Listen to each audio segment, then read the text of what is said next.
پہلی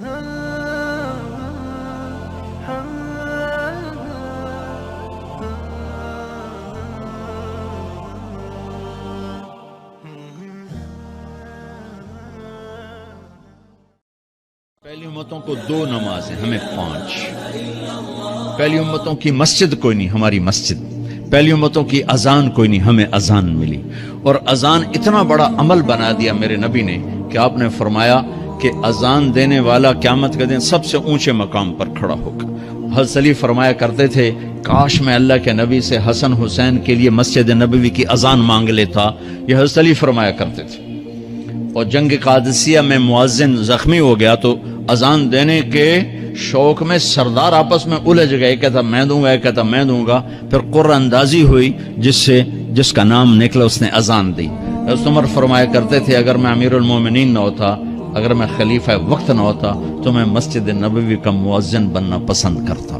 کسی کو اذان نہیں ملی، ہمیں اذان۔ پہلا مؤذن بلال بنا، پہلے مؤذن اللہ نے بلال کو یہ عزت عطا فرمائی۔ دنیا میں یہ ہے اور آخرت میں یہ ہے کہ میرے نبی نے فرمایا کہ جب جنت میں جانے کا وقت آئے گا نا تو جنت کی میرے لیے سواری لائی جائے گی، میں اس سواری پہ بیٹھوں گا تو اس کی جو وہ رسی ہوگی نا وہ ایسے نیچے گر جائے گی، نیچے گرے گی۔ اس رسی کے یعنی اس کی جو لگام ہوتی ہے نا وہ نیچے گرنے کا مطلب ہے یہ ایسے نیچے گر گئی۔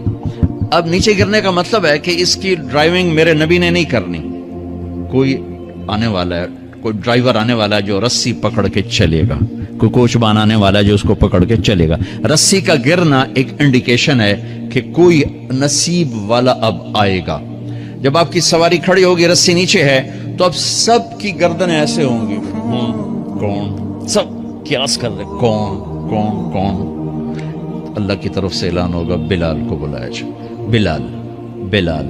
تو بلال آپ کی سواری کی لگام پکڑیں گے اور آپ نے فرمایا کہ سب سے پہلے میں جنت میں جاؤں گا اور بلال میرے ساتھ ہوگا، میری سواری کی لگام پکڑے ہو جائے گا۔ تو ہمیں اذان ملی، کسی امت کو اذان نہیں ملی۔ ہمیں 5 نمازیں ملی، کسی امت کو نمازیں نہیں۔ 2 نمازیں، ایک فجر کی 2 رکعت، عصر کی 2 رکعت۔ باجماعت نہیں، ان کو اپنی کتاب یاد نہیں، ہمیں قرآن یاد ہے۔ میرے مدرسے میں ایک بچہ اب ماشاءاللہ امریکہ میں وہ پڑھا رہا ہے، اس نے 30 دن میں قرآن یاد کیا۔ صبح یاد کرتا تھا، شام کو تراویح میں سناتا تھا۔ میرے مدرسے کا بچہ ہے، صبح بیٹھ کے مغرب تک پورا ہے سپارہ یاد کر کے اور عشاء کو تراویح میں سنا دیتا تھا۔ اللہ نے میں ایسا قرآن دے دیا کہ 1 مہینے میں بھی یاد ہو جاتا ہے۔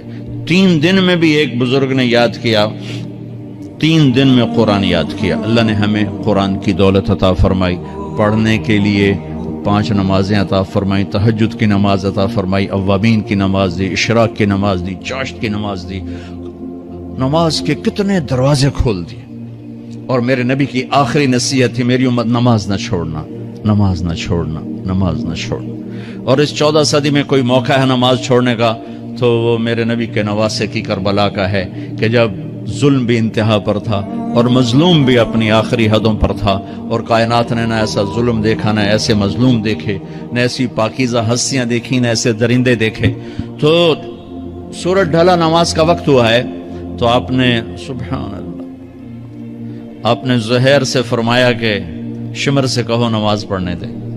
نماز پڑھنی ہے، امت کو پیغام دینا ہے کہ یہ کسی حال میں چھوڑنے کا کام نہیں ہے۔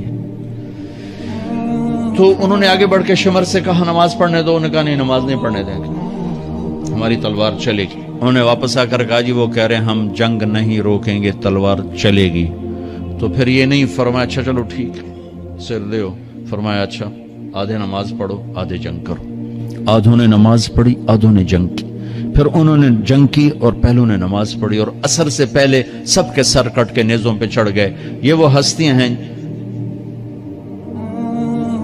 جن کو میرے نبی نے کہا میری آنکھوں کی ٹھنڈک حسن حسین، میرے جگر کے ٹکڑے، میرے جنت کے پھول، پتہ نہیں کیا کیا تشبیہات دی ہیں میرے نبی نے۔ اب جنت کے نوجوانوں کے سردار حسن اور حسین، اور پھر نماز نہیں چھوڑی۔ ان کو جنت کی بشارت و ماں کے دودھ پیتے مل گئی تھی، کربلا کی وجہ سے نہیں ملی سرداری ان کو، وہ تو ان کے سر کا صحرا ہے الگ۔ ان کو سرداری جنت کے ملی ماں کا دودھ پیتے ہوئے کہ جنت کے نوجوانوں کے سردار ہیں حسن اور حسین۔ نماز نہیں چھوڑی، میرے عزیزو نماز نہ چھوڑ.